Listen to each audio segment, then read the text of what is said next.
Today we're going to be looking at the saddest moments in Simpsons history that made millions of viewers cry. The Simpsons has been on television for over 3 decades, and while it's known for comedy and satire, the show has delivered some of the most genuinely heartbreaking moments in television history. These aren't just funny cartoon characters having bad days. These are emotional moments that hit viewers right in the heart because we've spent years getting to know these characters and their struggles. What makes these moments so powerful is that The Simpsons treats its characters' pain with real respect. When Homer loses something precious, when Marge sacrifices her dreams, when Lisa feels alone, or when Bart realizes he's hurt someone, the show doesn't make jokes about it. It lets the sadness sit there and be real. Over the years, millions of people have cried watching this yellow animated family deal with loss, loneliness, disappointment, and heartbreak. These moments work because they tap into universal human experiences that everyone can relate to, regardless of whether the characters are cartoons or not.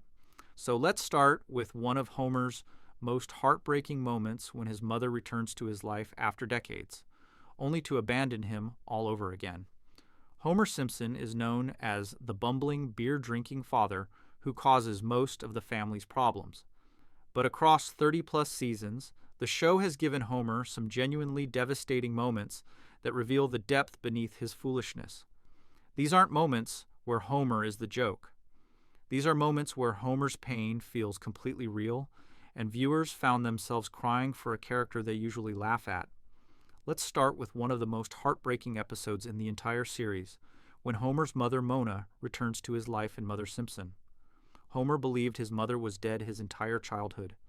He grew up thinking she abandoned him, never knowing the truth about why she disappeared.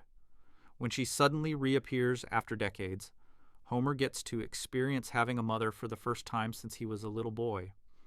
Mona explains she's been on the run from the law since the 1960s because she destroyed Mr. Burns' biological weapons laboratory as a hippie activist. She had to choose between staying with her son or going to prison, so she faked her death and went into hiding. For a brief time, Homer gets to know his mother. They bond over simple things like watching TV together and talking about his life. Mona meets her grandchildren and sees what Homer built despite growing up without her. You can see how much Homer needed this reunion. His whole life, he wondered why his mother left him. Now he understands she didn't want to go, and that knowledge starts healing something broken inside him. But then the FBI discovers Mona is in Springfield. She has to run again to avoid arrest. Homer begs her to stay, but she explains that if she doesn't leave, she'll go to prison for the rest of her life. The goodbye scene at the Simpsons house is rushed and painful. Mona promises to write, to stay in touch somehow, but they both know this might be the last time they see each other. Homer watches helplessly as his mother drives away into the night, disappearing from his life all over again. The final scene is what destroyed viewers. Homer sits alone on the hood of his car in the middle of the night, staring up at the stars in complete silence.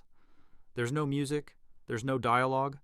The camera just holds on, Homer looking at the sky while the stars move across the screen. The episode ends without resolution, without comfort, just Homer alone with his loss. This wasn't a typical Simpsons ending where everything gets fixed. This was real grief that doesn't go away. What makes this so devastating is the silence. The show trusted that viewers would understand Homer's pain without explaining it. He just got his mother back after 30 years, and now she's gone again. He'll probably never see her again. All those years he could have had with her are just gone, and there's nothing he can do about it. The episode showed that some childhood wounds never fully heal, and sometimes life doesn't give you the reunion you need. Moving on to another devastating Homer moment when he thinks his daughter Lisa doesn't love him in Lisa's substitute. This episode shows Homer's deepest insecurity about being a good father. Lisa gets a substitute teacher named Mr. Bergstrom, who encourages her intelligence and treats her like she matters. Lisa becomes so attached to Mr. Bergstrom that she calls him her hero. Homer overhears this and his heart breaks completely. He thinks Lisa doesn't respect him, doesn't love him, and sees him as a failure compared to this educated, cultured teacher.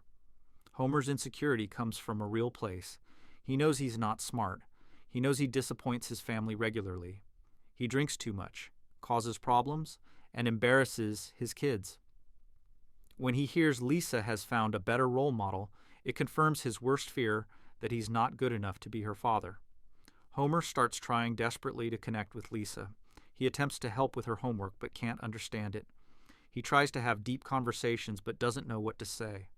Every failed attempt makes him feel smaller and more inadequate. The heartbreaking part is watching Homer's vulnerability. He genuinely believes Lisa would be better off with a different father. When Mr. Bergstrom leaves and Lisa is devastated, Homer tries to comfort her but feels like he's not enough. He can't give her the intellectual stimulation she needs. He can't be the hero she deserves. The episode shows Homer's constant fear that his lack of education and sophistication makes him a bad parent, even though his love for his children is completely genuine. The reconciliation comes when Lisa realizes Homer is irreplaceable, despite his flaws. Mr. Bergstrom gives Lisa a note that says, "You are Lisa Simpson," reminding her that her identity comes from her family, not from teachers who passed through her life. But the damage to Homer's confidence lingers.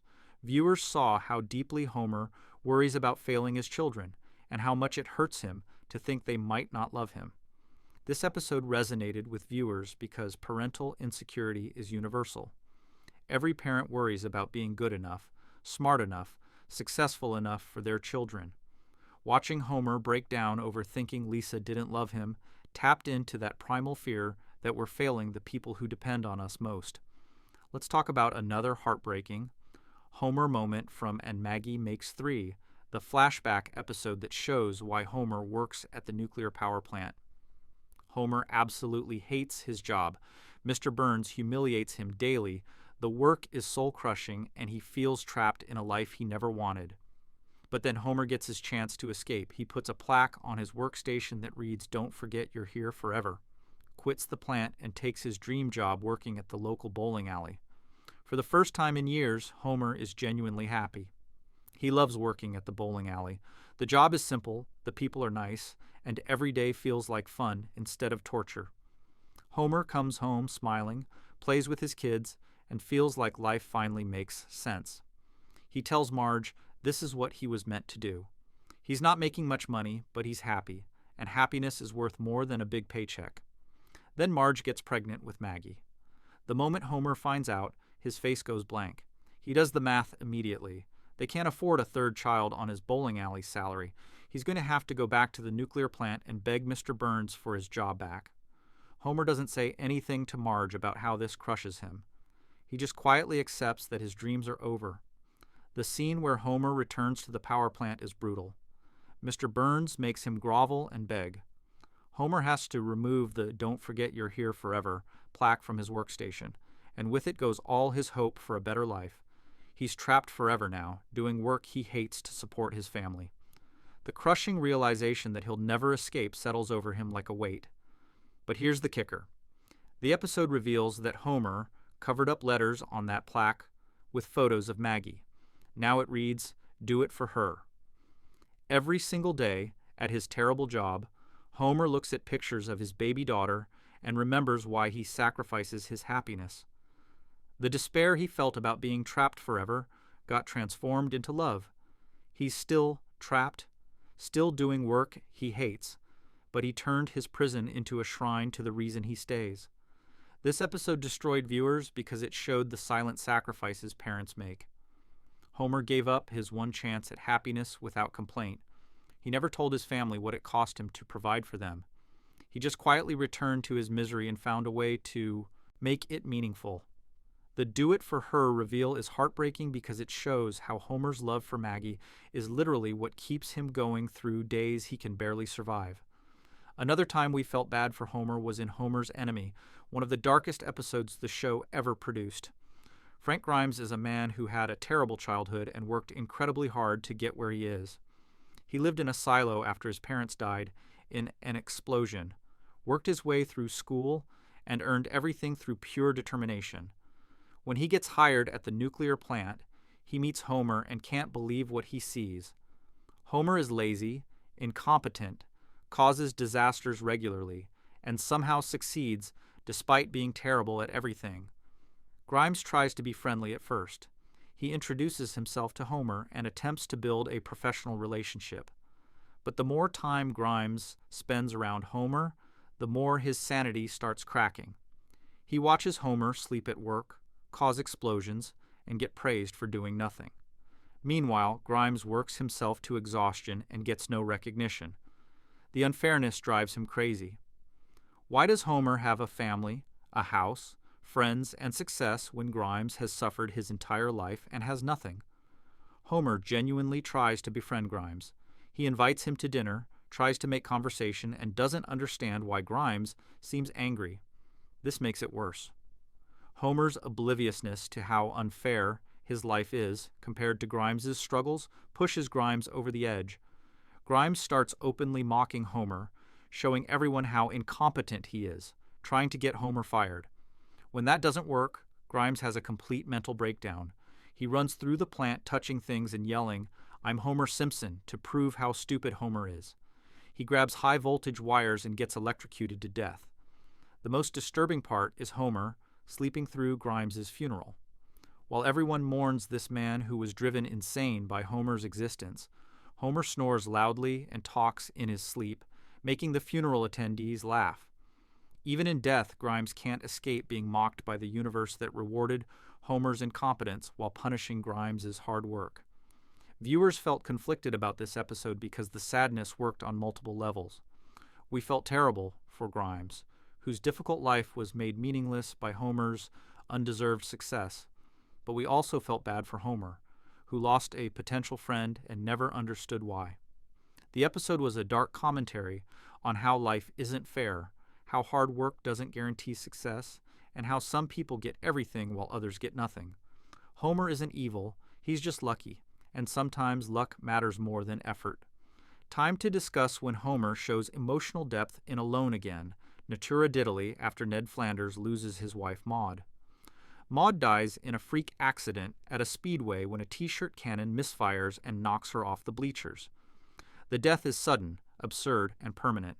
Ned is completely devastated. His perfect Christian faith gets tested for the first time because how do you explain random tragedy? How do you trust God's plan when your wife dies because of a t-shirt cannon? Homer struggles to help his grieving neighbor. Homer and Ned aren't close friends despite living next door to each other for years. Homer usually mocks Ned's wholesomeness and religiosity, but seeing Ned broken changes something in Homer. He realizes Ned needs someone to be there, and Homer decides to show up even though he has no idea how to handle grief. Homer's attempts to comfort Ned are awkward and clumsy. He doesn't know what to say. He can't fix this with a joke or a simple solution. What makes this moment powerful is Homer's presence. He doesn't try to solve Ned's grief or make it go away. He just sits with Ned in the silence. Homer, who usually runs from uncomfortable emotions, chooses to stay with someone in pain because that's what decent people do. The episode shows Homer capable of genuine compassion beneath his usual selfishness. He can't give Ned answers or make the pain stop, but he can refuse to let Ned be completely alone. Viewers felt moved by this because it showed Homer at his best. Sometimes the greatest thing you can do for someone suffering is simply not leave. Homer's willingness to sit in Ned's grief without trying to fix it demonstrated emotional growth that made him more than just a comedy character. The moment proved that Homer understands loss and knows that presence matters more than words. Now let's move on to another heartbreaking moment when Homer thinks he's dying in One Fish, Two Fish, Blowfish, Bluefish. Homer eats improperly prepared blowfish sushi at a Japanese restaurant. The chef realizes he may have served poison and tells Homer he has 24 hours to live. Dr. Hibbert confirms that Homer will die before sunrise, giving him one day to do everything he's always wanted to do and say goodbye to everyone he loves. Homer makes a bucket list, but his goals are heartbreakingly simple. He wants to have a beer with his father and make peace with him. He wants to listen to the Bible on tape. He wants to be a good man for one day.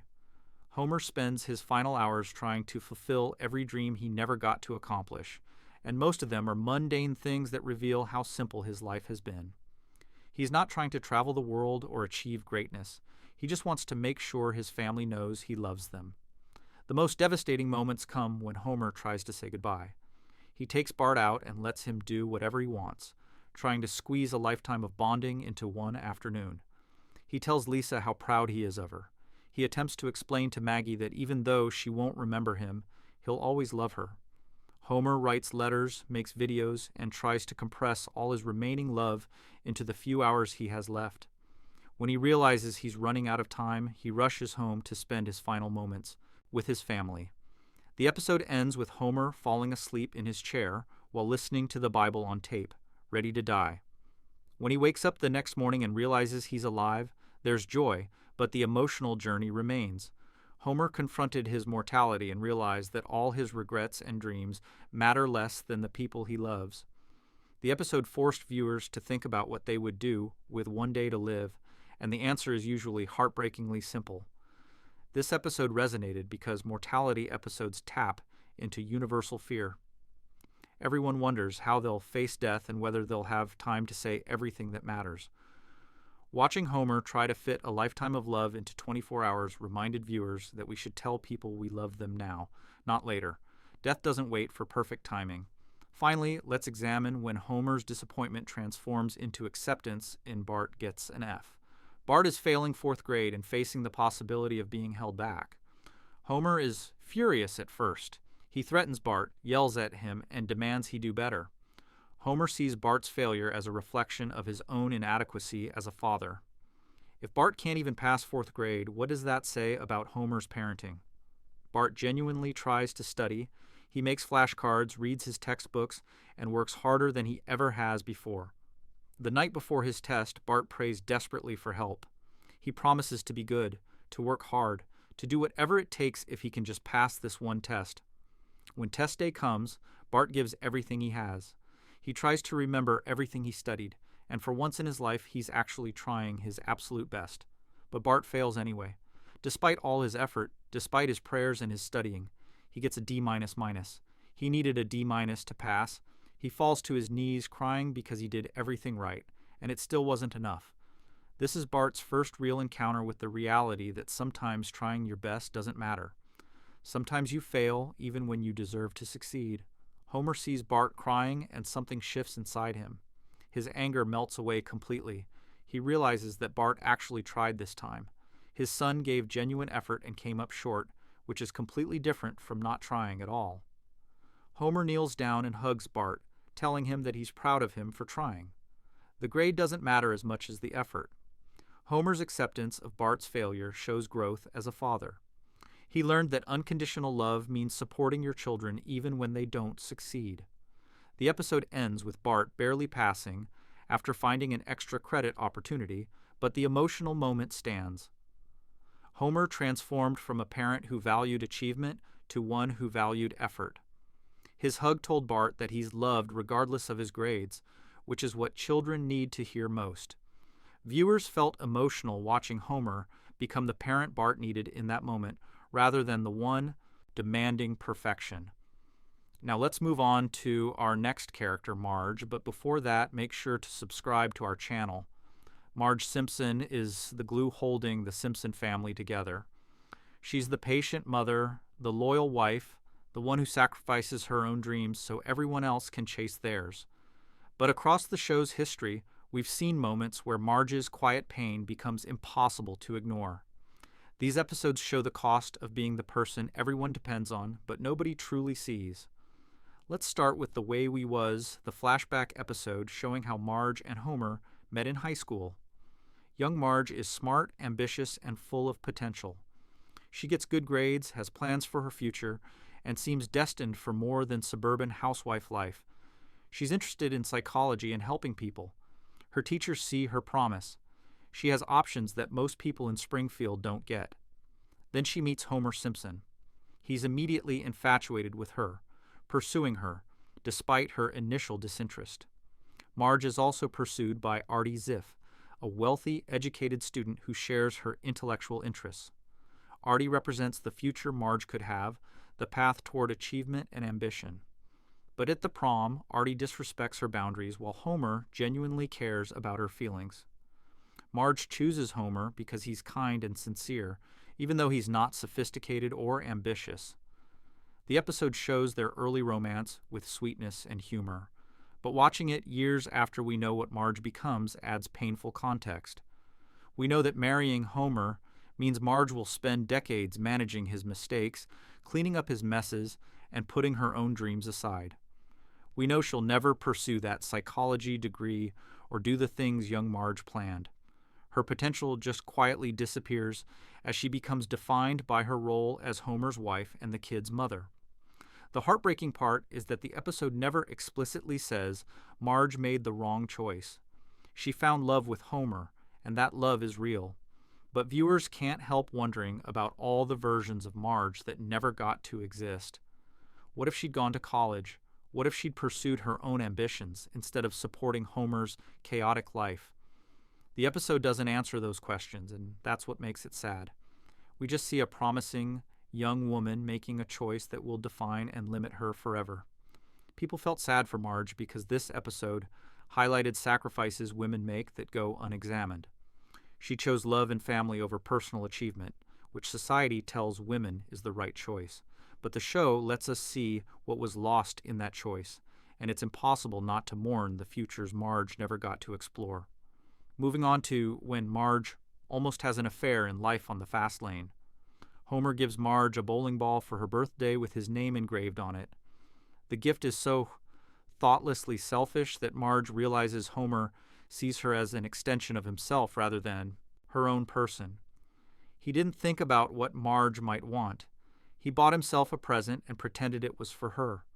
Marge's anger at this moment is completely justified, and for once the show validates her frustration. Marge decides to use the bowling ball and takes lessons from Jacques, a charming French bowling instructor who pays attention to her. Jacques asks her questions about herself, treats her opinions as important, and makes her feel seen as an individual rather than just Homer's wife. For the first time in years, someone is interested in Marge for who she is, not what she does for others. The temptation is genuine and serious. Jacques invites Marge to spend an afternoon with him at his apartment, and she seriously considers it. The episode builds to Marge driving to a crossroads where she must choose between going to meet Jacques or going to the nuclear plant where Homer works. She sits at the intersection for a long moment, engine idling, considering both options. Meeting Jacques means acknowledging that her marriage isn't enough, that she deserves more than being taken for granted. Going to Homer means accepting that this is her life, and it won't change. Marge ultimately chooses Homer, driving to the plant and reuniting with him. But here's what makes this sad beyond the obvious affair plot. Marge chooses Homer, despite him not really changing or deserving it. Homer doesn't realize how close he came to losing her. He doesn't understand that his thoughtlessness pushed his wife towards someone else. Marge makes her choice and quietly accepts that her needs will continue to go unmet. She chooses stability and family over being appreciated and seen, which is a sacrifice that happens constantly in her life. Viewers felt terrible for Marge because her loneliness was so real. She wasn't wrong to feel neglected. She wasn't wrong to want someone to care about her as a person. Choosing Homer anyway showed how often women sacrifice their own emotional needs for family stability. The episode revealed the quiet desperation beneath Marge's patient exterior and how close that desperation can come to breaking everything apart. Another heartbreaking Marge moment came in Fear of Flying, where therapy reveals that Marge's fear of flying stems from childhood trauma. Marge has severe panic attacks whenever she's near airplanes. The family takes her to therapist Dr. Zweig to uncover the root of this phobia. Through therapy, Marge unlocks a repressed memory from her childhood that explains everything about her anxiety. Young Marge visited her father at work, excited because she believed he was an airline pilot. She tells everyone at school that her father flies planes. Her mother has encouraged this pride, building up the importance of father's job. But when Marge goes to meet him at the airport, she discovers the truth. Her father isn't a pilot, he's a flight attendant. In the 1960s, when male flight attendants faced mockery and discrimination, this revelation crushes Marge's mother with shame. The traumatic part isn't that her father is a flight attendant. The traumatic part is her mother's reaction. Marge's mother is so embarrassed and angry that she makes the whole family ashamed. She treats her husband's perfectly respectable job as humiliating because it doesn't fit traditional masculine roles. Young Marge absorbs this shame and internalizes the lesson that her family is somehow less than others. The fear of flying becomes connected to this childhood moment of discovering that her parents were lying to her and to themselves. What makes this devastating is understanding how trauma passes through generations. Marge spent her entire life afraid of airplanes because her mother couldn't handle society's judgment about gender roles. The fear had nothing to do with planes themselves. It was about inheriting her mother's shame and insecurity. Marge's anxiety disorder came from her mother's inability to defend her father against social stigma. This episode hit viewers because it showed how family shame becomes personal trauma. Marge internalized her mother's embarrassment and carried it for decades without understanding why. Breaking free from that inherited pain required confronting the truth about where it came from. The episode explored how parents' insecurities and fears get passed down to children who suffer for problems that were never theirs to begin with. Let's talk about another sad Marge moment from Marge Be Not Proud when Bart shoplifts a video game and Marge loses trust in him. Bart steals the game and gets caught on security camera. When the store calls Marge to tell her what happened, she's devastated. She doesn't yell at Bart or punish him dramatically. Instead, she becomes quietly disappointed, which turns out to be far more powerful than any punishment could be. Marge's disappointment manifests as withdrawal. She removes Bart from the family Christmas photo. She stops engaging with him warmly. She continues doing her motherly duties, but the affection is gone. Bart realizes that breaking his mother's trust hurts worse than any grounding or loss of privileges. He sees that his actions caused Marge genuine pain, not just anger. The distance between them becomes unbearable for Bart, who's so used to unconditional love that its absence feels like abandonment. What makes this heartbreaking from Marge's perspective is seeing how much Bart's betrayal hurts her. She didn't just lose trust in her son. She had to face that her 10-year-old child is capable of deliberate wrongdoing. Every parent wants to believe their child is fundamentally good. Discovering that Bart could steal, lie about it, and show no remorse challenged Marge's entire understanding of who her son is. The reconciliation comes when Bart gives Marge a photo of just the two of them for Christmas, showing he understands what he destroyed and wants to rebuild it. Marge hugs him, and trust begins slowly returning. But the episode showed how betrayal damages relationships even when forgiveness happens. Marge will always remember that Bart stole something, and that knowledge changes how she sees him. Viewers felt Marge's pain because her quiet disappointment carried more weight than rage would have. Watching her withdraw from Bart demonstrated how betrayal hurts parents just as much as children. The episode showed that trust, once broken, requires effort to rebuild, and sometimes the crack never fully disappears. Another time we felt bad for Marge was in Marge Gets a Job, when she discovers competence and respect at work, only to give it up for family obligations. Marge takes a job at the nuclear power plant out of financial necessity. The family needs money for house repairs, and Marge decides to help by working. She's nervous at first, having been out of the workforce for years, but she quickly discovers that she's good at her job. Marge excels at everything she does at the plant. She's organized, efficient, and solves problems that have plagued the plant for years. Her coworkers respect her abilities. For the first time in forever, Marge is being valued for something other than being a wife and mother. She's Marge Simpson, the competent employee, not just Marge Simpson who supports everyone else. The validation feels incredible. She remembers what it's like to be seen as capable and talented. But while Marge thrives at work, her family falls apart at home. Homer can't handle basic household tasks. The kids become disasters without her constant management. Bart and Lisa fight constantly. Homer burns dinner. The house becomes chaos. Meanwhile, Mr. Burns develops an inappropriate interest in Marge, making her workplace increasingly uncomfortable despite her success. She faces harassment from her boss, while her family implodes in her absence. Marge ultimately quits her job to return home and fix the messes that accumulated during her brief absence. Nobody in her family recognizes the sacrifice she's making. They're just relieved she's back to take care of everything. Homer doesn't understand that Marge was finally experiencing success and recognition. The kids don't realize their mother gave up feeling valuable so they could have clean clothes and cooked meals. Marge's talent and potential get shelved again because the family can't function without her doing all the work. People felt terrible for Marge because this was yet another example of her potential being sacrificed for family needs. She proved she could succeed in the working world. She was good at something and felt respected. But walking away from that was inevitable because nobody else would step up to maintain the household. The episode showed how women's ambitions get abandoned, not because they're incapable, but because family stability depends entirely on their unpaid labor. Now let's move to Bart's saddest moments.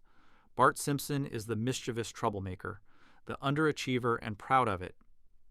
But the show has given Bart moments of genuine vulnerability that reveal the scared, insecure kid beneath the bad boy attitude. These episodes show Bart confronting failure, loneliness, and the weight of being seen as the problem child. Let's start with Moaning Lisa, an episode primarily focused on Lisa's depression, but with a devastating B-story about Bart's fragile ego. Bart's entire identity is built around being cool, talented, and better than his nerdy sister. He's the popular one, the athletic one, the one who doesn't need to try. But when Lisa starts playing video boxing with him, she completely destroys him.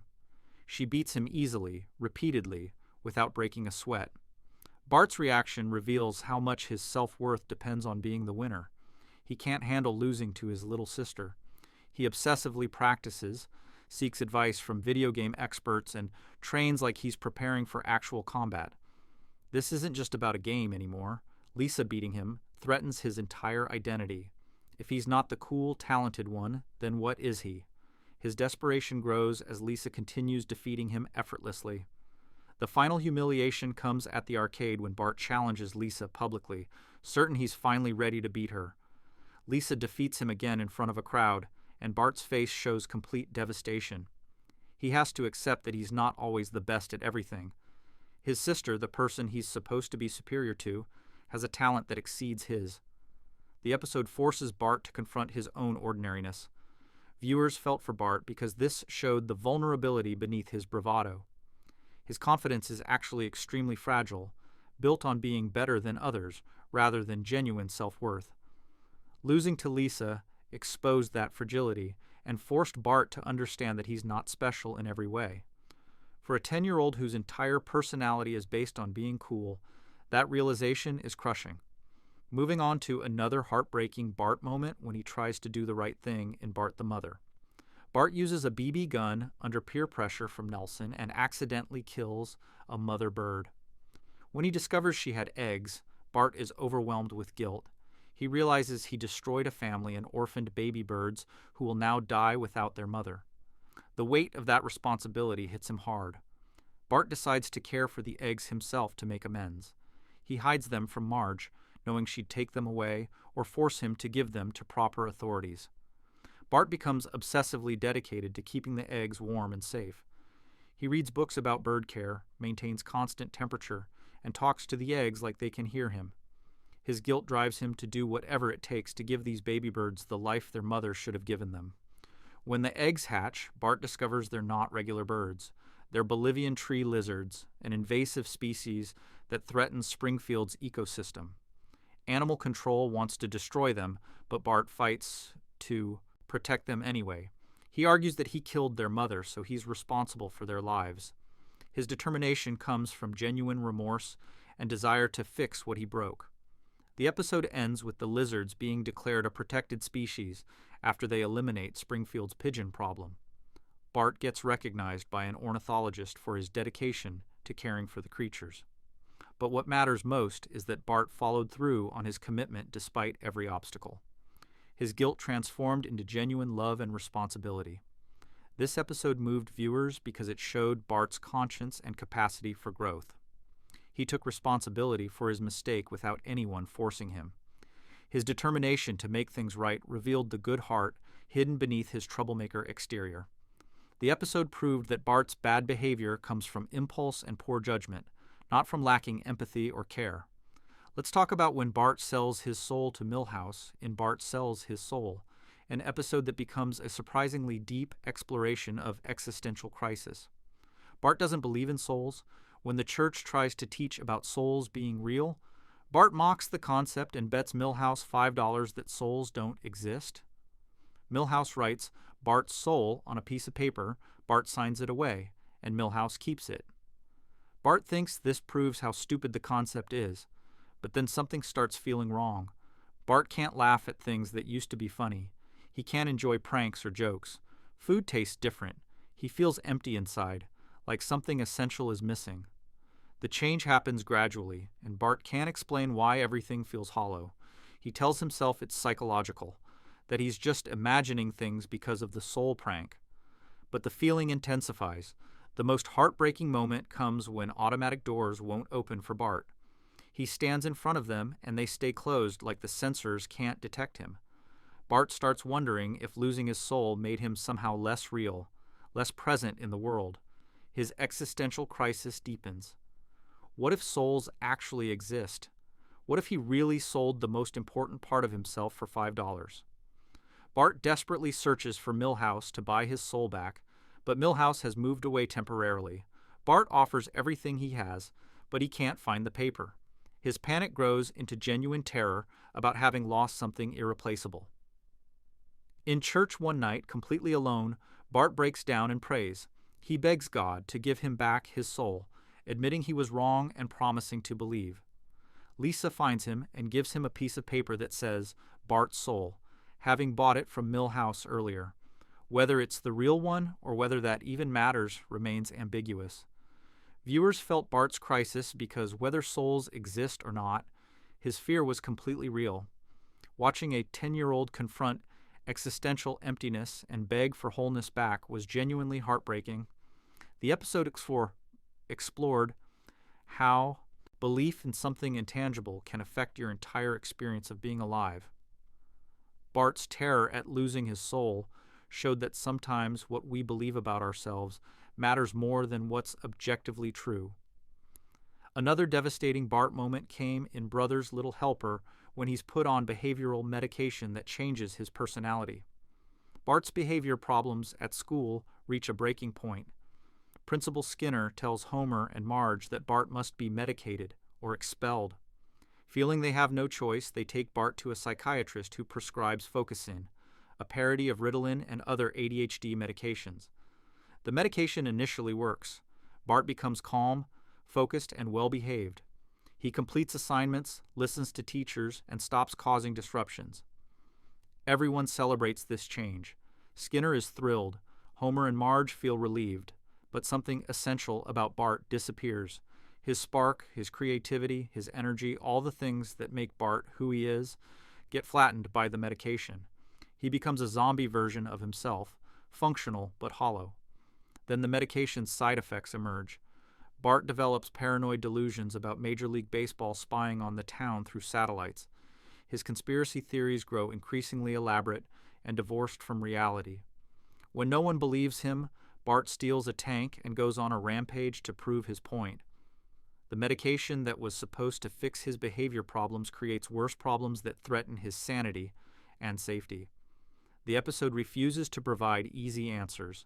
Unmedicated Bart causes chaos and can't function in school. Medicated Bart loses himself and develops paranoia. There's no clear right answer about how to help children whose behavior doesn't fit institutional expectations. The show presents this impossible dilemma without resolving it, leaving viewers to grapple with the complexity. This episode resonated because it tackled questions many families face without simple solutions. Watching Bart lose his spark on medication but spiral dangerously off, it highlighted how difficult it is to help children who don't fit conventional molds.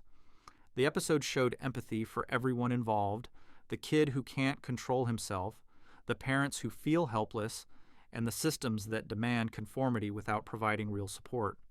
Finally, let's examine when Bart loses his best friend to romance in Bart's Friend Falls in Love. A new girl named Samantha transfers to Springfield Elementary, and Milhouse instantly falls in love.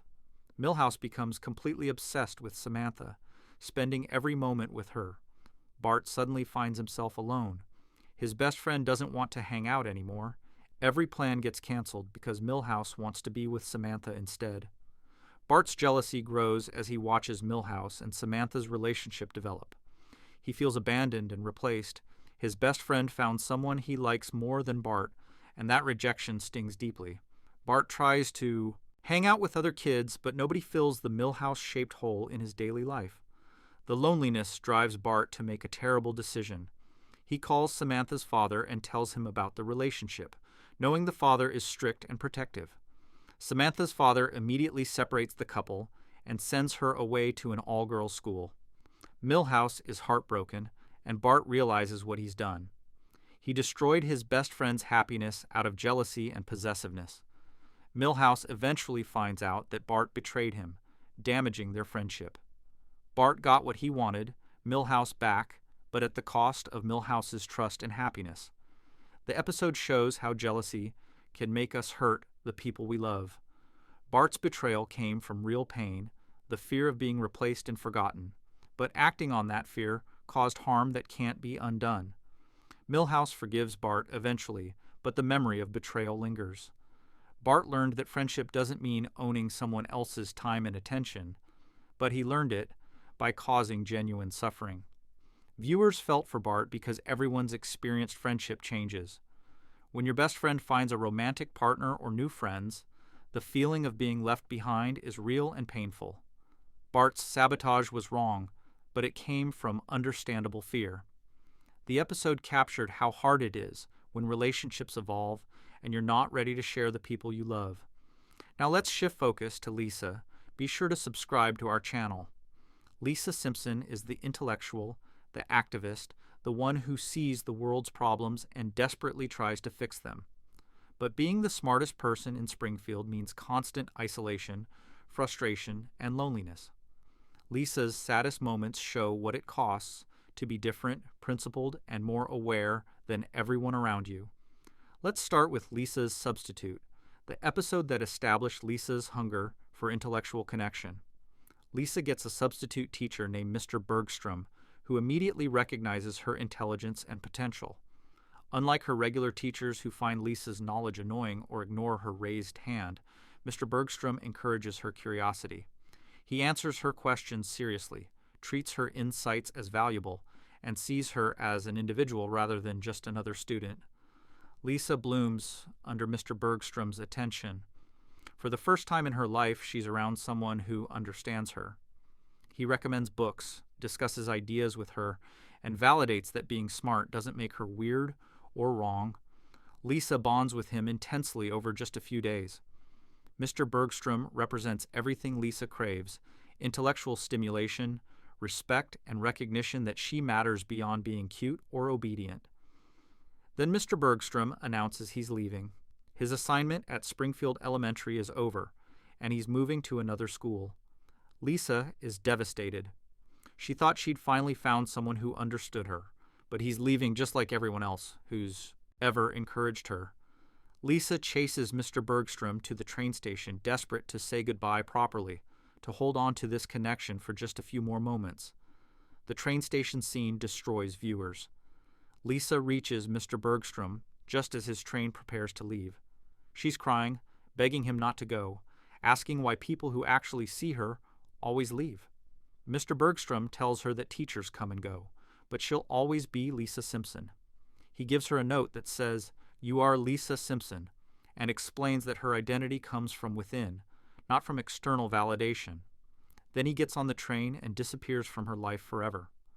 What makes this scene so crushing is understanding how much that brief connection meant to Lisa. Mr. Bergstrom showed her what it feels like to be understood, then left her to return to a world where nobody else gets her. The note is meant to be empowering, but it also confirms Lisa's loneliness. She has to be strong by herself because she can't depend on anyone staying to support her. The message is both beautiful and heartbreaking because it tells Lisa she's alone, but pretends that's a good thing. This episode crushed viewers because it showed how much the right mentor means to a gifted child. Mr. Bergstrom's brief presence validated Lisa's entire existence. He proved that being smart isn't wrong, that someone can appreciate who she is. Losing him felt like losing the only person who ever truly saw her. The episode captured the specific loneliness of being intellectually different from everyone around you, desperately searching for connection with someone on your wavelength. Moving on to another heartbreaking Lisa moment in Lisa's Sax, the flashback episode that reveals how Lisa got her saxophone. The episode shows that young Bart was actually quite intelligent and showed early promise. Homer and Marge had him tested for a gifted program after teachers noticed his potential. The test results confirmed that Bart was bright enough for advanced education. Homer and Marge started planning his future, excited about their son's possibilities. But then the family faced a financial choice. Lisa was struggling in regular kindergarten, becoming depressed and withdrawn because school felt meaningless to her. Marge took Lisa to a music store where she discovered the saxophone. Playing music sparked something in Lisa immediately. She needed that creative outlet to survive her depression. The saxophone cost money, though. The same money that was supposed to go toward Bart's gifted program enrollment. Homer and Marge made their choice. They bought Lisa the saxophone and couldn't afford to send Bart to the special program. Young Bart overheard the decision being made. He understood that his educational opportunity was being sacrificed for Lisa's immediate emotional need. The episode suggests this moment shaped both their paths. Bart stopped trying academically, becoming the underachiever we know. Lisa flourished with her music, while Bart's potential quietly died. What makes this revelation so devastating is understanding the impossible position the family was in. They didn't have enough money for both children's needs. Choosing Lisa's mental health over Bart's education made sense in the moment, but the long-term cost was Bart's future. Neither child asked for that burden. Lisa didn't know her success came at Bart's expense. Bart knew, but couldn't articulate the unfairness of losing his chance at a better education. Viewers felt devastated by this reveal because it recontextualized everything about both siblings. Lisa's achievements have a darker foundation than anyone realized. Bart's academic failure began with a sacrifice he didn't choose to make. The episode showed how poverty forces families into impossible choices where someone always loses. Nobody did anything wrong, but the damage happened anyway. Let's talk about when Lisa desperately tries to reinvent herself in Summer of 4-2. Lisa spends the school year being mocked and isolated at Springfield Elementary. The other kids see her as a nerd, a know-it-all, someone boring and weird. Lisa has no friends her own age. She eats lunch alone, works on projects by herself, and pretends she doesn't care about being excluded from everything social. When the family goes on beach vacation, Lisa sees an opportunity for a fresh start. Nobody at the beach knows she's a nerd. She can be whoever she wants. Lisa deliberately changes her personality, trying to become cool and fun. She pretends to be interested in shallow things, laughs at jokes she doesn't find funny, and hides everything about herself that's actually interesting. The performance works. A group of beach kids befriend her, and Lisa experiences popularity for the first time in her life. For a brief moment, Lisa feels what it's like to belong. Kids want to hang out with her. She gets invited to activities. People laugh at her jokes and seek her company. The validation feels incredible after years of isolation.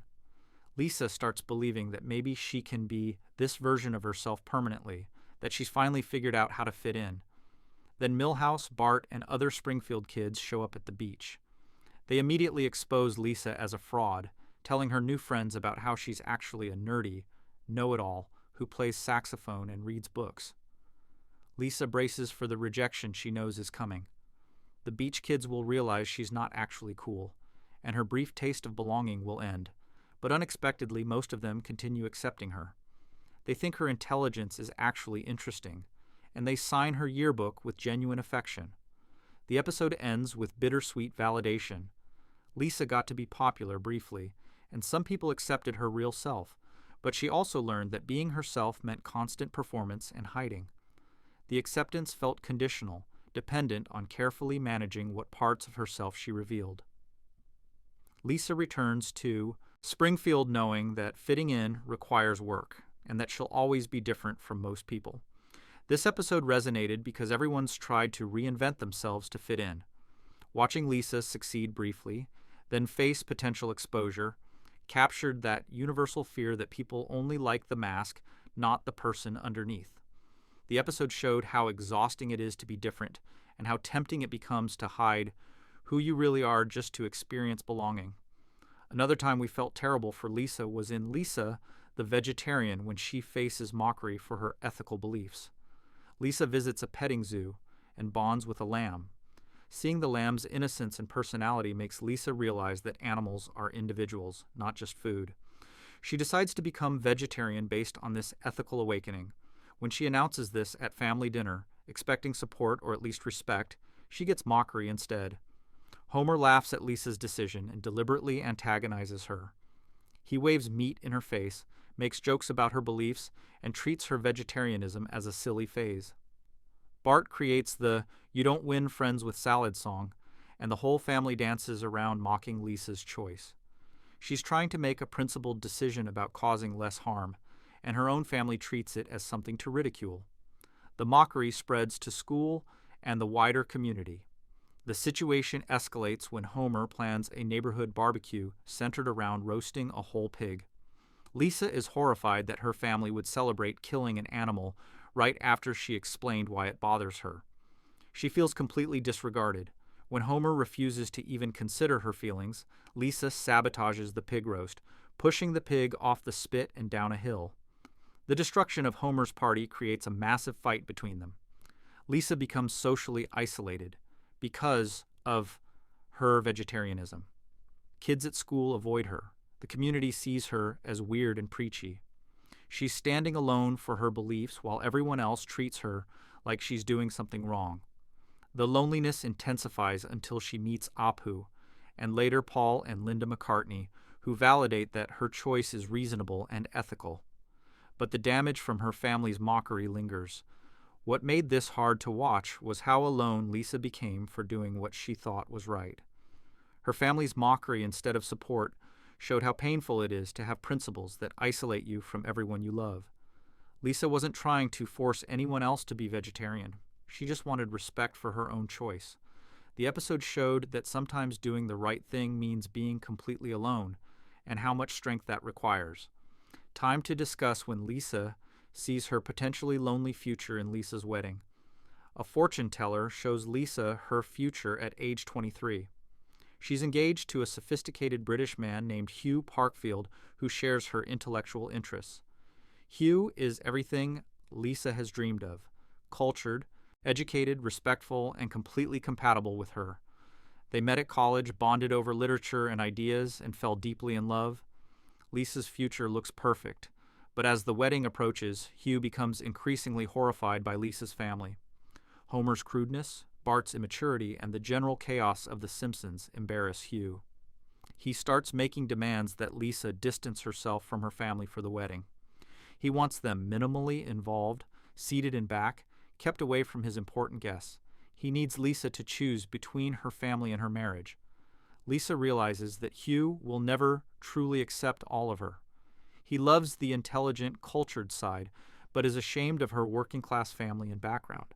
She understands that marrying him means a lifetime of managing his embarrassment, hiding parts of herself, and feeling torn between her husband and her family. At the altar, Lisa calls off the wedding. She chooses her family over her perfect match, returning to Springfield single.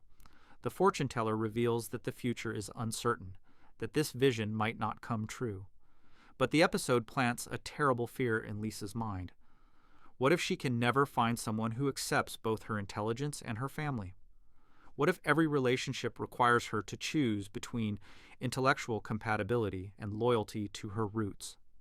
The episode suggests Lisa might be facing a future of loneliness because she refuses to compromise on either value.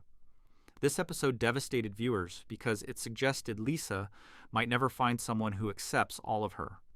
The choice between family and romantic love felt impossible and unfair. The episode revealed Lisa's deep fear that her intelligence, combined with her family loyalty, might doom her to permanent loneliness. Even at 8 years old, she's already worried that being herself means being alone forever. Finally, let's examine Lisa's depression in Moaning Lisa, the episode that revolutionized how television portrayed childhood mental health. Lisa wakes up sad for no identifiable reason. She can't explain what's wrong. She just feels empty, hopeless, and disconnected from everything. Marge notices Lisa isn't her usual cheerful self and initially gives terrible advice. She tells Lisa to smile through the sadness, to fake happiness until it becomes real. Lisa tries following her mother's advice. She forces smiles at school, pretends to be happy, and attempts to push through her depression. But the performance only makes things worse. Lisa feels increasingly alienated from herself. She's not just sad now, she's sad while pretending not to be, which adds exhaustion and falseness to the pain. The depression deepens as Lisa realizes that faking happiness doesn't make real happiness appear. Marge recognizes her mistake when she sees how much Lisa is suffering. In a crucial moment of growth, Marge tells Lisa that she doesn't have to fake being happy. She gives Lisa permission to be sad, to acknowledge her feelings instead of hiding them.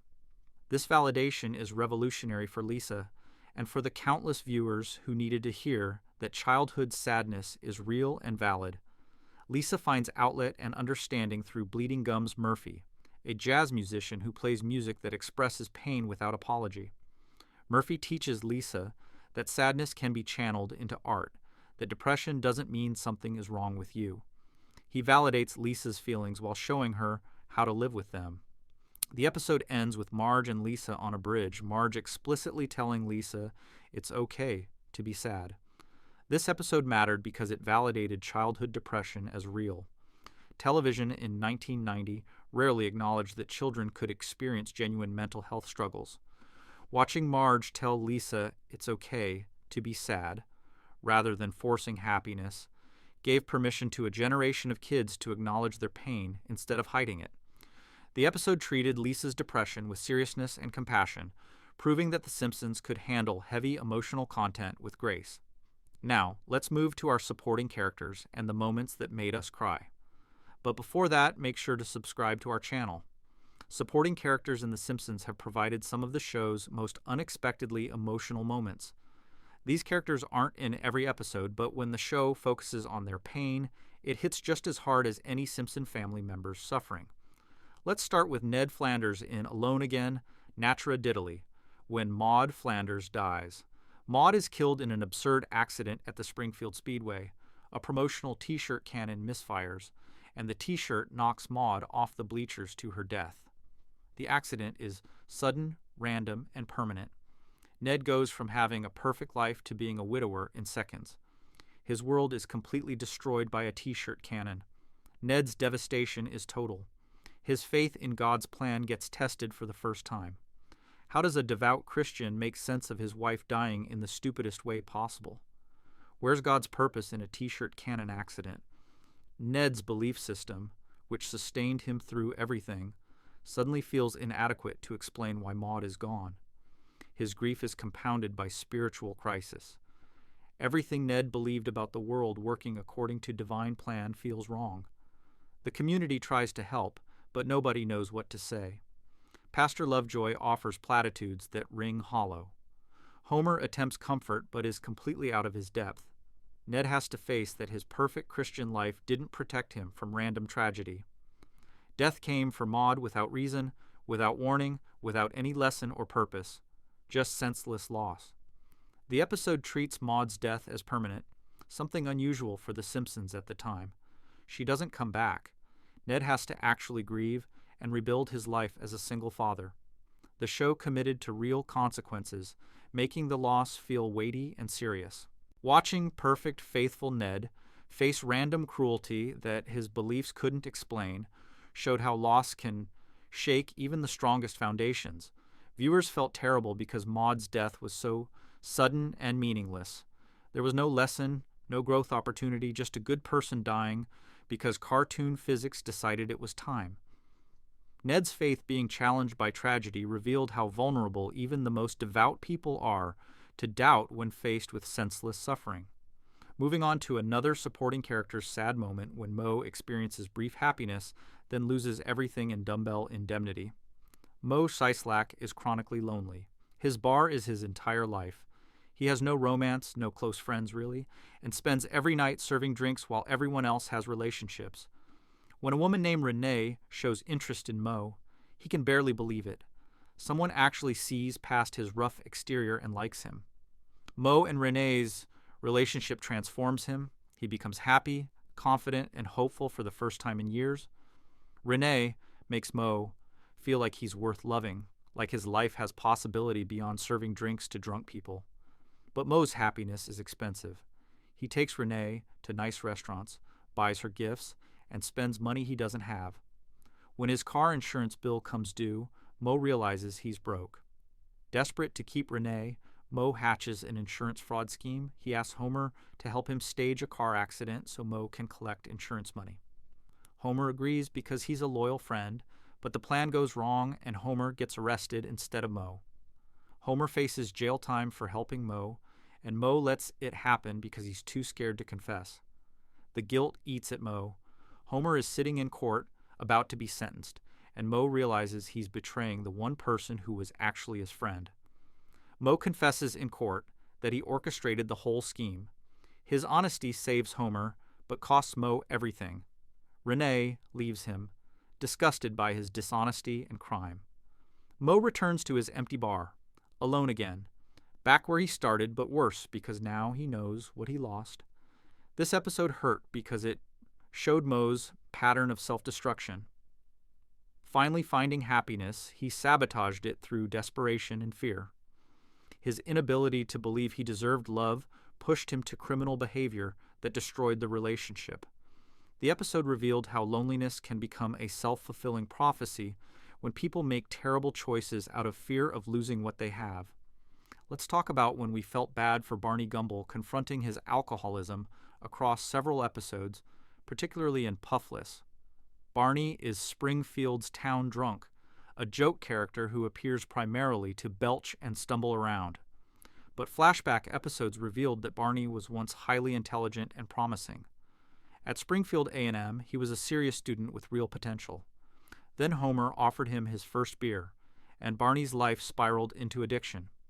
The contrast between past Barney and present Barney is heartbreaking.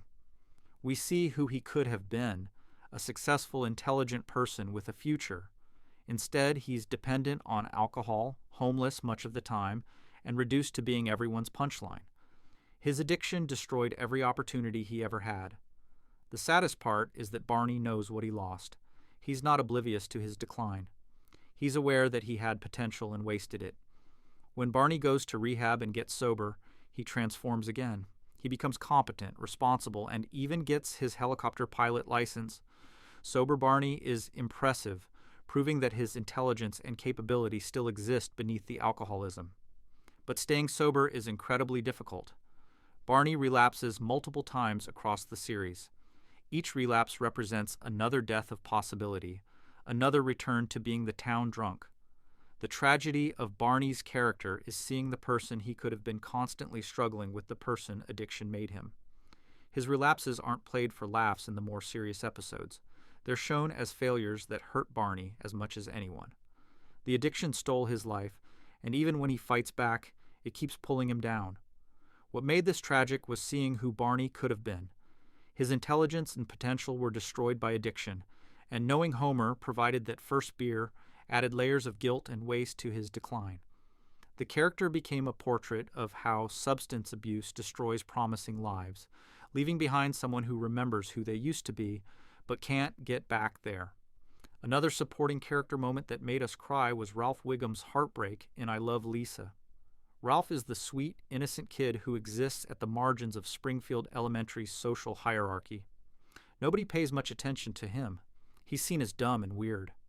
When Valentine's Day arrives and Ralph receives no cards, Lisa takes pity on him and gives him one out of kindness. Ralph misunderstands Lisa's compassion as romantic interest. Ralph gives Lisa a valentine that says, "I choose you," with a train on it. The card is endearing in its innocent simplicity. Ralph's face shows pure joy at having someone acknowledge him. He tells everyone that Lisa is his girlfriend now. He talks about her constantly. For Ralph, this is his first experience feeling liked and wanted. He's walking on air. Lisa grows increasingly uncomfortable as Ralph's affection intensifies. She didn't mean to lead him on, she just felt sorry for him.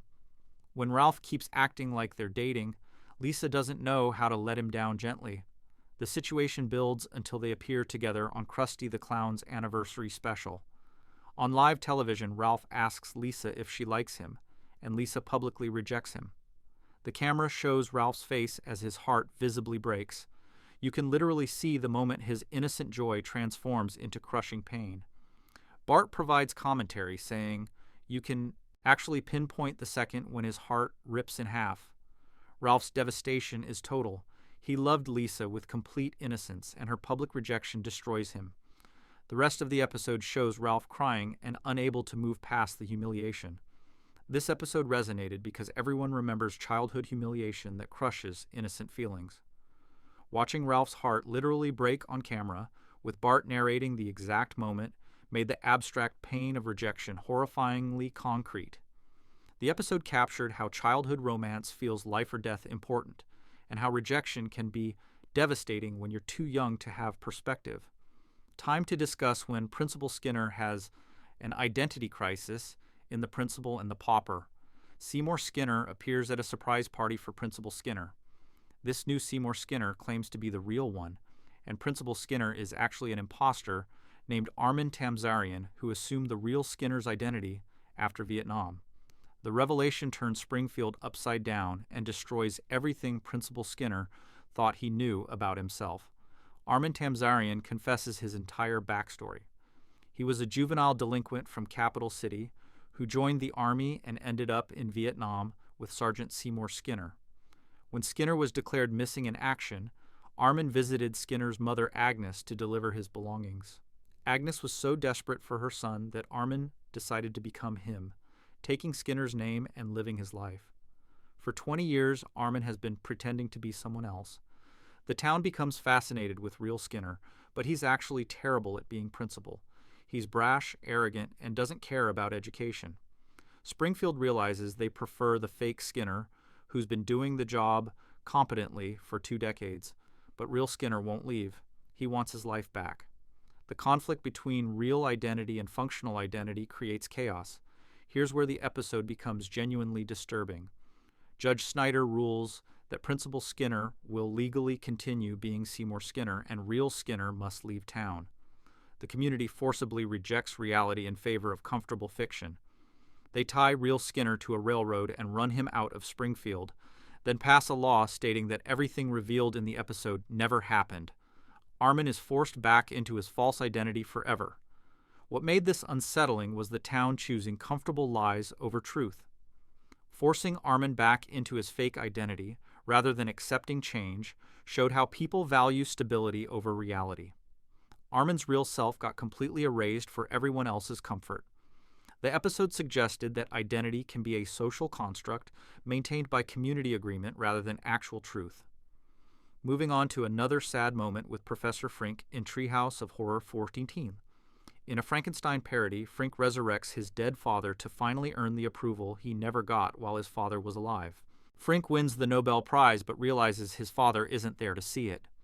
His entire life has been seeking his father's validation, and now that he's achieved something worthy of praise, his father is gone. Frink uses science to bring his father back from the dead, but the reanimation goes wrong, and Frink's father returns as a destructive monster who rampages through Springfield. Frink is torn between his desperate need for approval and the reality that his experiment created a threat.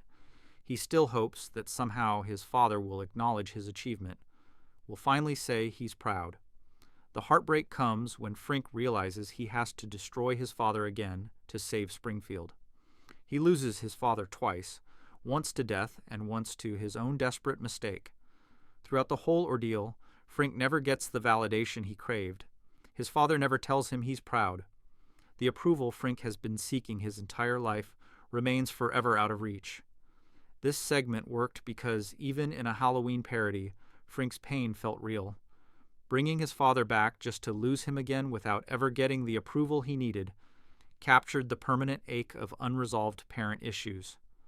The episode showed how some wounds from childhood never heal, especially when the person you need validation from is gone forever. Finally, let's examine when comic book guy faces mortality and loneliness in worst episode ever.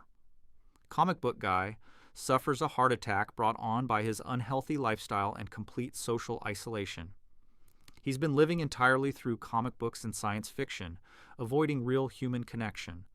The heart attack forces him to confront that his life is empty, and that he might die alone without anyone caring. In the hospital, comic book guy meets a nurse named Agnes who shows him kindness.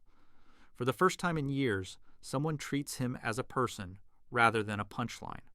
They develop a romance built on Agnes seeing past his defensive sarcasm. Comic book guy experiences happiness and connection. He realizes what he's been missing by hiding behind comic books and superiority. But the relationship ends when Agnes realizes comic book guy isn't willing to truly change. He makes promises about improving his life but defaults back to his old patterns. Agnes can't watch someone she cares about destroy themselves, so she leaves. Comic book guy returns to his comic book store, alone again, right back where he started but now aware of what he's missing. The cycle of loneliness continues. Comic book guy uses sarcasm and superiority to protect himself from vulnerability, but those same defenses prevent genuine connection. His heart attack gave him a chance to change his life, but he couldn't overcome years of ingrained behavior. He's trapped in loneliness by his own defense mechanisms. Viewers felt for comic book guy because his sarcasm and superiority masked deep loneliness. Getting a second chance at life and love, then losing it and returning to isolation, showed how some people's defenses become prisons they can't escape. The episode revealed that being alone by choice is very different from being alone because you can't figure out how to connect with others. But wait, there are more Homer moments that deserve attention. Let's dive into another heartbreaking Homer episode from El Viaje Misterioso de Nuestro Homer, when Homer has a spiritual crisis after eating hallucinogenic peppers. Homer attends Springfield's chili cook-off and gets into a competition with Chief Wiggum over who can handle the spiciest food. In his determination to prove his masculinity, Homer eats Guatemalan insanity peppers that cause him to hallucinate wildly. During his hallucination, Homer meets a spiritual guide in the form of a coyote voiced by Johnny Cash. The coyote tells Homer to find his soulmate, the one person who truly completes him. When Homer snaps out of his vision, he becomes obsessed with this question. Is Marge really his soulmate? He starts testing their connection, looking for proof that they're meant to be together.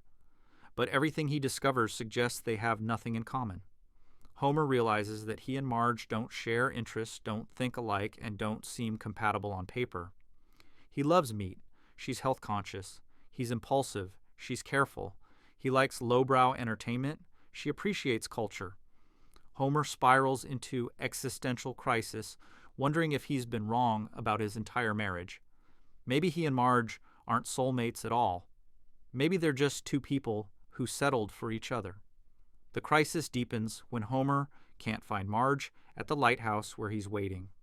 He sits alone, convinced that Marge doesn't understand him, doesn't complete him, and that their marriage is built on nothing real. Homer feels profoundly alone in his relationship, questioning whether the woman he's spent his life with is actually right for him. The loneliness of doubting your partner while still loving them cuts deeply. Marge eventually finds Homer and explains that she knew he'd be at the lighthouse because she understands him completely. She knew he'd have a spiritual crisis, knew he'd need space to work through it, and knew exactly where he'd go. The revelation that Marge understands Homer better than he understands himself proves their connection is real. But the episode showed how terrifying it is to doubt the foundation of your life. People felt Homer's crisis because questioning your relationship's validity while still being in it is genuinely painful. The fear that you're with the wrong person, that you've built your life on a mistake, creates existential dread that's hard to shake. Homer's spiritual journey revealed his deep insecurity about deserving Marge's love. Let's talk about another devastating Homer moment from Bart the General when Homer fails to protect Bart from bullying. Bart is being terrorized by Nelson Muntz, and Homer's response is to teach Bart to fight back. But Homer's advice is terrible and outdated. He tells Bart to be violent, to escalate, to prove his toughness through aggression. Homer genuinely believes this is good parenting because it's how his father raised him. When Bart tries Homer's advice, it backfires spectacularly. Nelson beats him worse than before. Bart comes home bruised and crying, and Homer realizes his guidance made things worse. Homer has to confront that he doesn't know how to help his son because his own father never taught him healthy ways to handle conflict. The cycle of bad parenting continues because Homer only knows what Abe taught him. The heartbreak comes from Homer recognizing his inadequacy. He wants to protect Bart but doesn't have the tools. His father taught him that real men solve problems with fists, and Homer passed that same toxic lesson to Bart. When it fails, Homer sees himself as failing his son the same way Abe failed him. The realization that he's perpetuating his father's mistakes devastates Homer. Bart eventually solves the problem without Homer's help by organizing the neighborhood kids.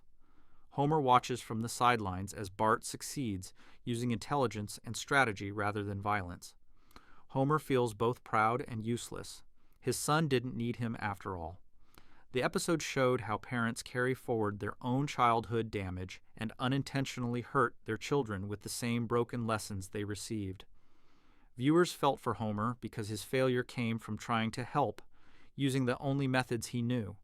He wasn't being malicious or neglectful. He genuinely thought teaching Bart to fight was good fathering. Discovering that his father's lessons were wrong meant confronting that his entire understanding of masculinity and conflict resolution was broken. Sometimes love isn't enough when you don't have the right tools.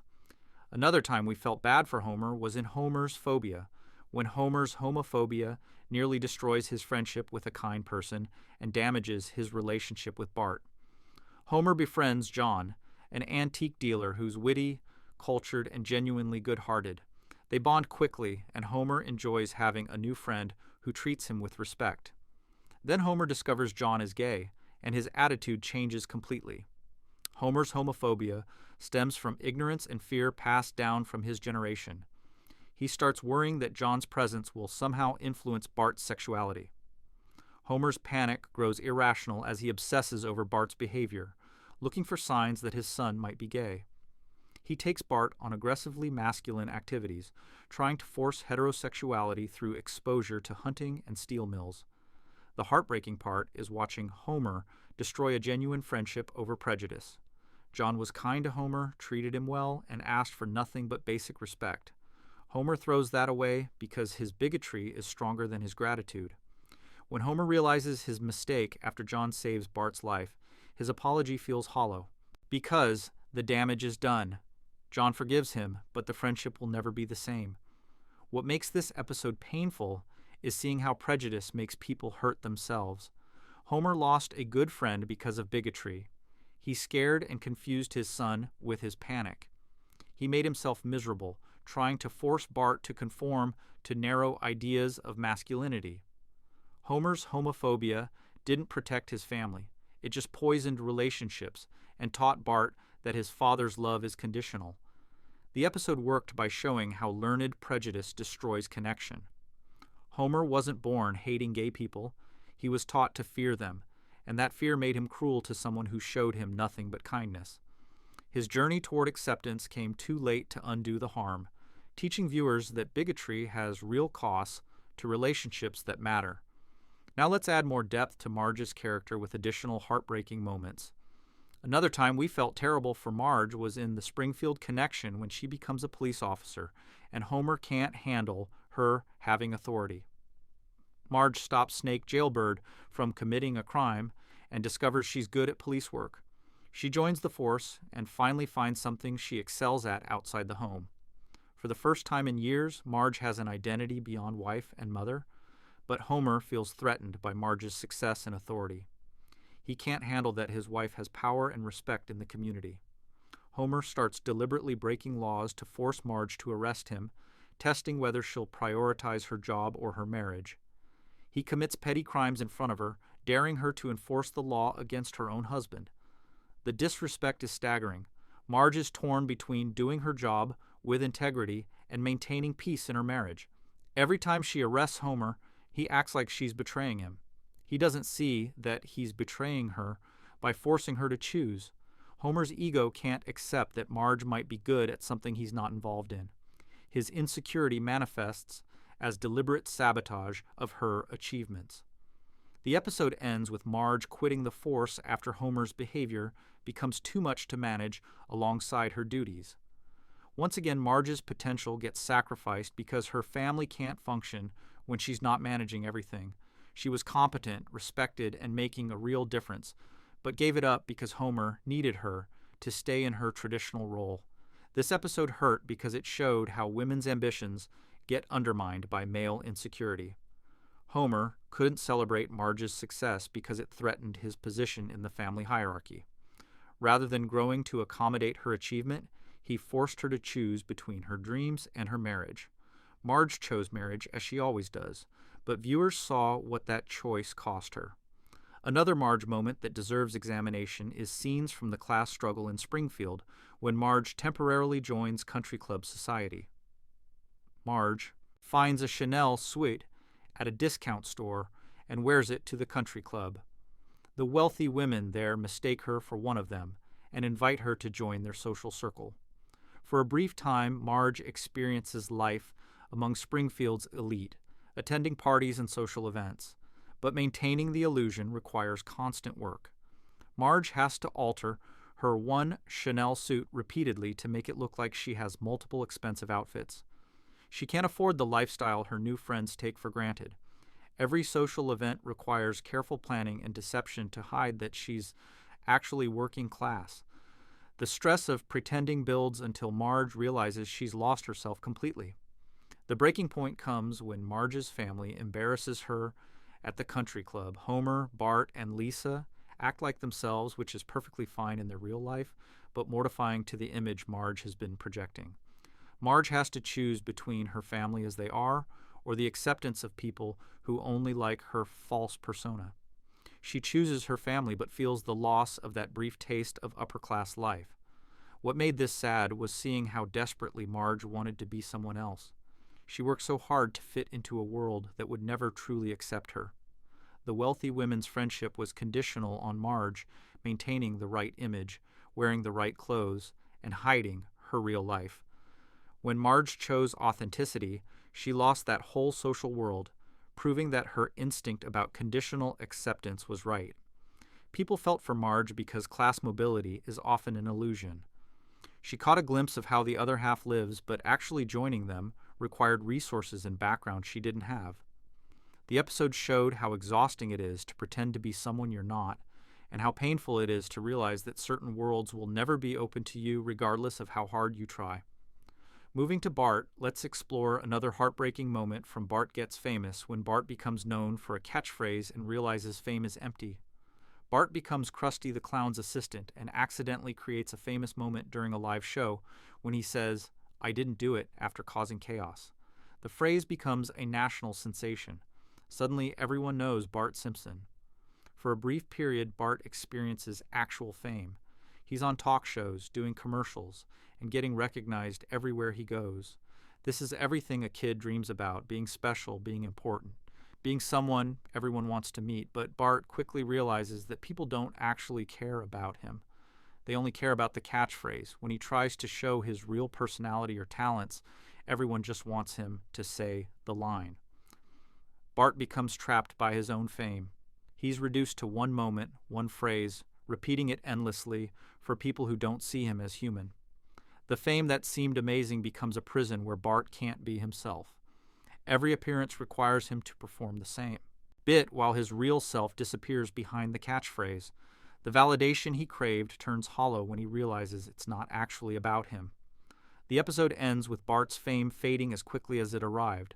The public moves on to the next sensation, forgetting Bart entirely. He's left with the knowledge that fame is meaningless and that being known for one thing is worse than not being known at all. Bart learned that celebrity doesn't equal being valued or understood. This resonated because everyone's wanted to be famous, but Bart's experience showed the emptiness of that desire.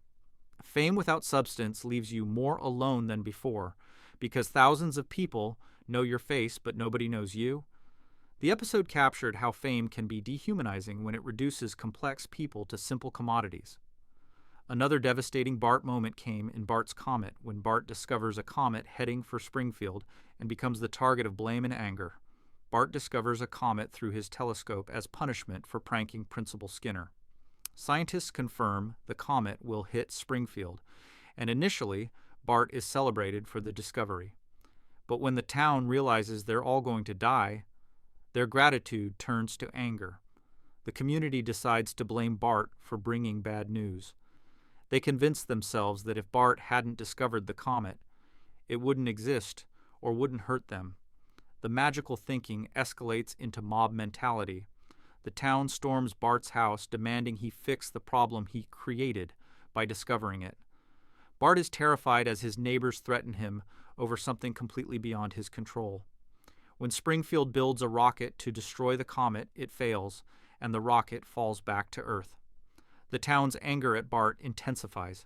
They chase him through the streets, and Bart has to hide in a bomb shelter while an angry mob demands his blood. Everyone Bart knows, including his friends, turns against him. The loneliness and fear of being blamed for natural disaster he had no power over traumatizes Bart. The episode showed how communities need scapegoats during crisis. Bart did nothing wrong. He discovered a problem and reported it. But fear turned people irrational, and Bart became their target because blaming him felt like having control. The experience taught Bart that doing the right thing can make you a target when people need someone to blame. Viewers felt terrible for Bart because his punishment was completely unjust. He saved people by discovering the comet early, giving Springfield time to prepare. But instead of gratitude, he got death threats from neighbors who needed to direct their fear at something tangible. The episode explored how crisis brings out both the best and worst in people, and children often suffer most from adults' worst impulses. Now let's expand Lisa's section with more of her saddest moments. Another heartbreaking Lisa episode is Lisa the Iconoclast, when she discovers historical truth and everyone rejects it. For a school project, Lisa researches Jebediah Springfield, the town's founder and greatest hero. She discovers evidence that Jebediah was actually a murderous pirate named Hans Sprungfeld, who tried to assassinate George Washington. Lisa has proof that Springfield's entire founding myth is a lie. Lisa believes in truth and historical accuracy. She thinks exposing Jebediah's real identity is important because people deserve to know their actual history. Lisa presents her evidence to the town, expecting them to appreciate her research and scholarship. Instead, Springfield turns on her viciously. They don't want truth if it contradicts the comfortable lies they've believed their whole lives. The community attacks Lisa personally. They call her a liar, a troublemaker, and a child who doesn't understand anything. Her teacher accuses her of disrespecting the town. Other kids bully her for bad-mouthing Jebediah. Even Lisa's own mother suggests she might be wrong, gently asking if Lisa has considered that maybe she's mistaken despite the physical evidence. Lisa stands completely alone defending truth against comfortable fiction. The most heartbreaking moment comes when Lisa has the chance to expose Jebediah publicly at the town celebration. She has the smoking gun, evidence, the moment of vindication she's been working toward. But she sees how much the lie matters to Springfield's sense of identity and community. The truth would destroy something beautiful, even if that beauty is based on fiction. Lisa chooses to stay silent, letting the lie continue. What makes this devastating is Lisa sacrificing truth, the thing she values most, because reality is too painful for people to accept. She's 8 years old and already learned that sometimes truth loses to comfortable fiction. Sometimes being right doesn't matter. Sometimes people choose beautiful lies over ugly reality, and forcing them to accept truth just makes you the villain. The lesson breaks something in Lisa's idealistic view of the world. This episode resonated because Lisa represents everyone who's discovered inconvenient truth and been punished for sharing it. Her isolation for defending facts showed how societies protect their myths more fiercely than they protect truth. Lisa's choice to stay silent wasn't weakness. It was heartbreaking wisdom that truth often isn't enough to overcome people's need for comforting stories. Let's talk about Lisa in Stark Raving Dad when she feels forgotten on her birthday. The main plot involves Homer meeting a man who claims to be Michael Jackson, but the B story is Lisa feeling invisible on her 8th birthday. Everyone in the family forgets it's her birthday. Homer is distracted by work problems. Marge is busy managing household chaos. Bart is wrapped up in his own concerns. Lisa wakes up expecting celebration and gets nothing. As the day progresses, Lisa keeps waiting for someone to remember. She drops hints, mentions the date, tries to prompt her family to acknowledge her birthday. But everyone is too absorbed in their own lives to notice. Lisa watches Bart get attention for various schemes, while she, the good child who never causes problems, gets completely overlooked. The painful lesson is that being good means being invisible. Lisa ends up alone in her room, crying on her birthday because her family forgot she exists. She feels worthless, unloved, and completely taken for granted. The family relies on Lisa to be mature and understanding, so they forget she's still a child who needs attention and celebration. Her competence becomes punishment because everyone assumes she's fine taking care of herself. The resolution comes when Bart, with help from Michael Jackson, writes Lisa a birthday song. The gesture is sweet and genuine, showing Bart's love for his sister. But it doesn't erase that Lisa spent her entire birthday feeling forgotten. The experience reinforced that being the good, easy child means your needs get deprioritized because everyone assumes you don't need anything. People felt terrible for Lisa because everyone's felt invisible in their own family. Watching Lisa spend her birthday, overlooked and alone, captured the specific pain of being taken for granted by the people who should celebrate you most. The episode showed how children who don't demand attention often don't get any, even when they desperately need it. Another devastating Lisa moment came in Mr. Lisa Goes to Washington when Lisa's faith in government gets destroyed. Lisa wins an essay contest about American democracy and travels to Washington, D.C. She's thrilled to see the center of American government, expecting to witness democracy in action. Lisa genuinely believes in the system, in representation, in the ideals America claims to uphold.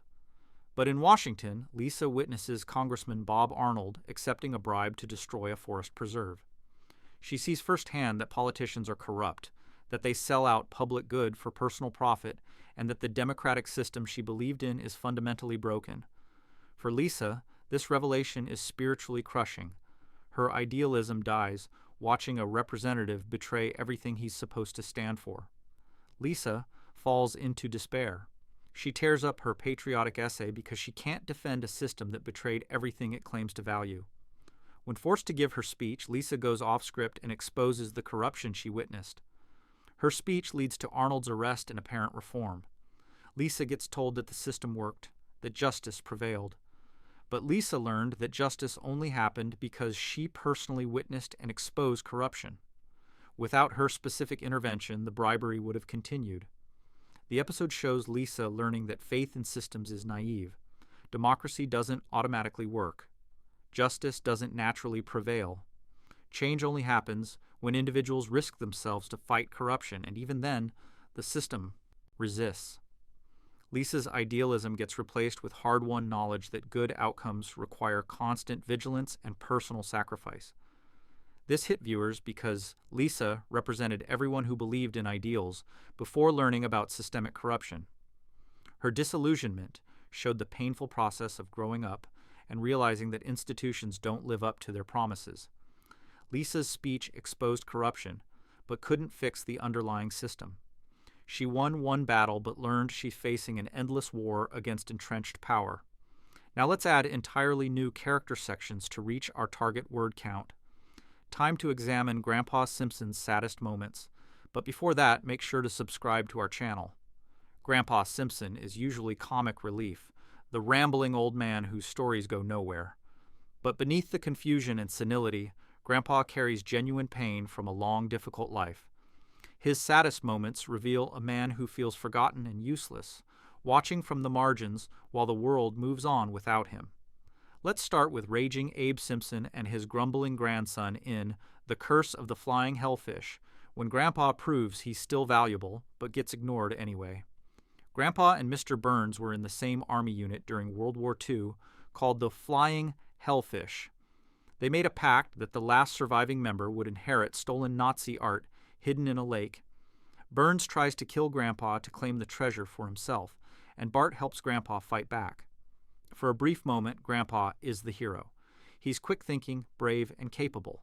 He protects his grandson, defeats Burns' assassins, and recovers the treasure. Grandpa proves he's not just a rambling old man. He still has skills, intelligence, and courage. This could be his moment of vindication, showing his family he still matters and has value beyond being stored at the retirement home. But the episode ends with the art being returned to its rightful owners and Grandpa returning to the retirement home like nothing changed. His family doesn't treat him differently. His moment of heroism becomes just another story nobody listens to. Grandpa proved himself capable, but capability doesn't matter when you're old, and society has decided you're disposable. He goes back to being invisible. What makes this heartbreaking is seeing Grandpa desperate for relevance. He wants his family to see him as more than a burden or obligation. The war stories he constantly tells aren't just senile rambling. They're attempts to remind people he had a life before becoming their problem. When Grandpa finally gets to be the hero again, nobody cares enough to change how they treat him. Viewers felt for Grandpa because aging comes for everyone. The episode showed society's cruelty to elderly people who are treated as used up and worthless. Grandpa has experience, skills, and stories worth hearing, but he lives in a world that warehouses old people instead of valuing them. His heroism being dismissed as meaningless, captured how we discard the elderly regardless of their worth. Moving on to another heartbreaking Grandpa moment from One Fish, Two Fish, Blowfish, Bluefish, when Homer tries to reconcile before dying. When Homer thinks he's dying, one item on his bucket list is making peace with his father. Their relationship has been strained forever. Grandpa was a terrible father who failed Homer in every way that mattered. Homer grew up feeling unloved and inadequate because Grandpa never showed him affection or approval. Now facing death, Homer drives to the retirement home to tell his father he loves him. The scene is awkward and painful. Neither man knows how to express emotion after a lifetime of distance. They sit in Grandpa's room, trying to have the conversation they should have had decades ago. The weight of everything unsaid hangs between them, making reconciliation nearly impossible. Grandpa wants to connect with Homer but doesn't know how. He spent Homer's childhood being cold and distant because that's how his father treated him. The cycle of emotional unavailability passed through generations, and now Grandpa regrets it but doesn't have the tools to fix it. When Homer tries to express love, Grandpa deflects with jokes and rambling stories because vulnerability is too frightening. They manage a brief moment of connection before Homer has to leave. It's not the perfect reconciliation either man needs, but it's something. For Homer, it's enough to face death knowing he tried. For Grandpa, it's a reminder of all the years he wasted being emotionally closed off. Even their attempt at reconciliation highlights how damaged their relationship is and how that damage might be permanent. This moment devastated viewers because parent-child reconciliation rarely happens perfectly. Decades of hurt can't be healed in one conversation. Grandpa and Homer's awkward attempt at connection showed how generational trauma creates distance that's almost impossible to bridge. Their inability to express love after a lifetime of withholding it captured how emotional damage becomes permanent when left unaddressed too long. Now let's examine Mr. Burns' saddest moments, because even villains have pain worth acknowledging. Let's start with Rosebud when Mr. Burns desperately searches for his childhood teddy bear. Mr. Burns is the richest, most powerful man in Springfield. He has everything money can buy and controls most of the town. But on his birthday, surrounded by wealth, Burns is miserable because he's missing Bobo, the teddy bear he had as a child. The episode shows flashbacks of Burns' childhood. Young Monty Burns was lonely and unloved. His parents were cold and distant. His only source of comfort was Bobo, a simple teddy bear that represented unconditional love when no human provided it. Burns lost Bobo as a child, and that loss has haunted him his entire life. No amount of money or power filled the hole left by losing his one source of childhood comfort. Burns becomes obsessed with finding Bobo. He offers rewards, threatens people, and uses all his power to track down this ratty old teddy bear. When he discovers that Maggie Simpson has it, Burns is willing to trade his entire fortune for it back. He offers the Simpsons everything he owns, just to hold Bobo again. The richest man in town would give it all away for a stuffed toy, because it represents the only time in his life he felt loved. But the Simpsons realize how much Bobo means to Maggie, who's also just a baby needing comfort. They refuse Burns's offers. Burns leaves empty-handed, returning to his mansion wealthier but more alone than ever. He gets back into bed, ancient and unloved, having learned that money can't buy back lost childhood or the comfort of being cared for. What makes this devastating is realizing Burns's entire life of cruelty stems from childhood abandonment. He became evil because he never received love. The teddy bear represents the last time Burns felt anything resembling affection. His desperate need for it shows that underneath the villain is a traumatized child who never healed. Burns built an empire but stayed emotionally frozen. At the moment, he lost his only source of comfort. People felt for Burns despite his villainy because the episode showed how childhood trauma shapes entire lives. Burns never learned healthy ways to connect or receive love. He substituted money and power for human connection because connection was taken from him before he understood how to build it.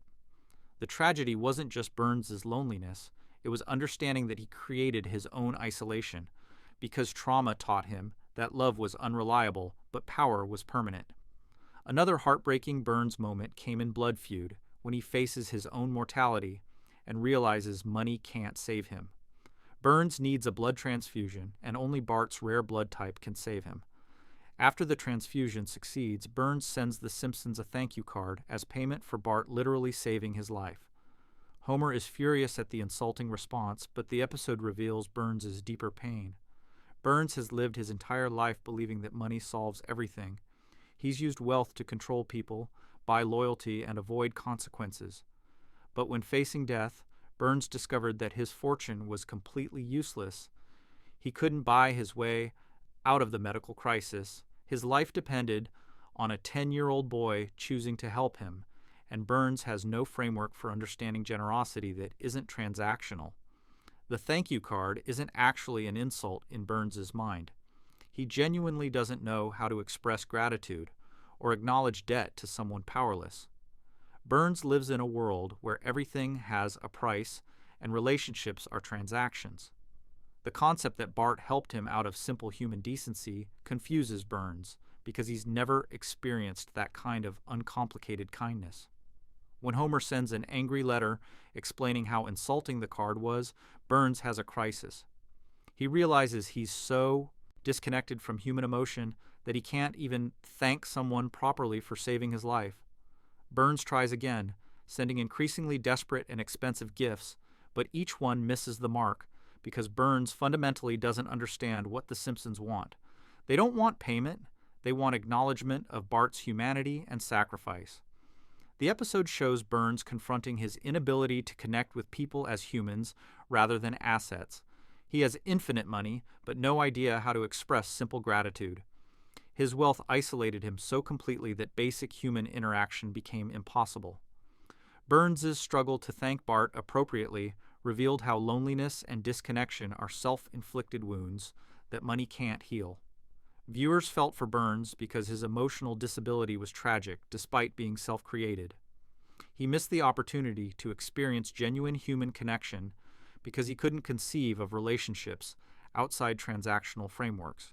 The episode suggested that extreme wealth doesn't just fail to buy happiness, it actively prevents the kind of vulnerability required for connection.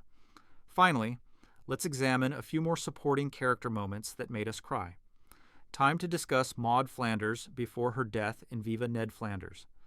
This episode aired before Maud died, showing her patient tolerance of Ned's extreme religiosity and excessive niceness. Maud is revealed to be deeply tired of Ned's constant wholesomeness, his need to see good in everything, and his inability to just relax and be normal. The episode shows Maud's quiet suffering as Ned drags her to church functions, volunteer activities, and wholesome family events. She wants to do something wild or spontaneous for once in her marriage. Maud suggests they go to Las Vegas, thinking Ned will refuse. But Ned surprises her by agreeing, giving Maud hope that maybe her husband can break free from his rigid constraints. In Las Vegas, Maud is briefly happy. She gets to let loose, have fun, and experience life outside Ned's strict moral framework. She's laughing, playing slot machines, and feeling alive in ways she hasn't in years. For a brief moment, Maud gets to be herself instead of Ned's perfect Christian wife. The freedom is intoxicating, but Ned spirals out of control. Without his religious structure, he becomes reckless and irresponsible, getting Homer and himself into terrible situations. Maud realizes that Ned needs his wholesomeness to function. If he lets go, he doesn't become fun, he becomes chaos. Maud accepts that her husband will never give her the spontaneity she craves because he literally can't handle it. The episode ends with Maud returning to her constrained life, having briefly tasted freedom before accepting it's not possible in her marriage. She chose Ned knowing his limitations, and now she has to live with that choice. Her quiet disappointment became tragic when she died soon after in the series, meaning Maud spent her final years wanting more excitement than her marriage could provide. This episode hit differently after Maud's death because it revealed her unhappiness. She loved Ned but felt trapped by his rigidity. The episode suggested that Maud sacrificed her own desires to maintain their marriage, dying before ever getting to really live the way she wanted. Her patience with Ned's extreme behavior looked less like love and more like resignation. Another supporting character moment worth examining is Lenny and Carl's friendship being tested in Homer, the Smithers. When Smithers goes on vacation, Homer becomes Mr. Burns' assistant. Homer's incompetence makes life at the power plant chaotic.